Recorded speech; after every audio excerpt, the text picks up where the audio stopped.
Hello everyone and assalamualaikum. Kumusta kayo mga guys, mga sisi? For today's video mga guys, mga sisi, mga marites, mga maritos, ay niya po may kaganapan ko kahapon ato. Na ipapakita ko lang sa inyo kung paano ko ililigpit ang aming maraming kalat mga guys, mga sisi. Pagdating ko galing school, diretso na ako. Nagpalit ng damit. Pagkatapos ko magpalit ng damit ay diretso na ako nagligpit ng mga kalat-kalat. At inuna kong lininis mga guys ay nasa kwarto. At ayan nga, tapos ko nang linisin mga guys. Diba? Ang sarap tingnan pag walang kalat. Oh.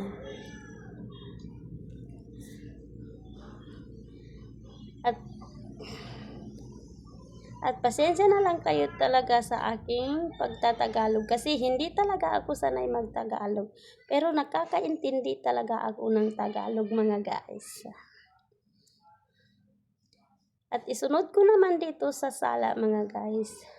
Napakarami rin kalat dito sa sala kasi dito kami natutulog sa sala mga guys.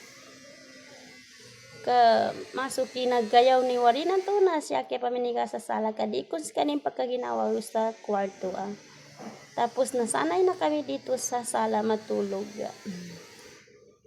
At namba pa pagkanan sa mga diray masopana pinanapuan ko mga guys. Kaapya umanggay aba na puwan mo na di ko katawang kaarampon makwako. Kaya na mga wata abandaray mat mga guys na langon taman pagkabuputian. So mga kartas niyan na bangisin. Bali sa mga guys na niya sa dagangan na nanyabi dagangan mga guys na digir katuyan sa kanin kayo na niya ko pong gaduyan na mga anak ko kayo na mga notepon. Nasa meto guys na napasag gumanan inya sa sala naman mo.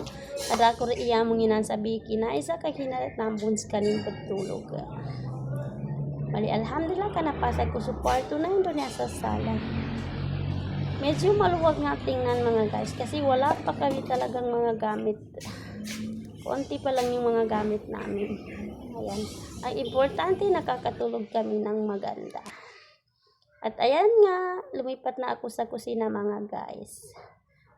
At inuuna kong ginagawa dito sa kusina ay magwalis-walis. Kasi parang ilang araw na hindi nalinis kasi sobrang daming basura mga guys.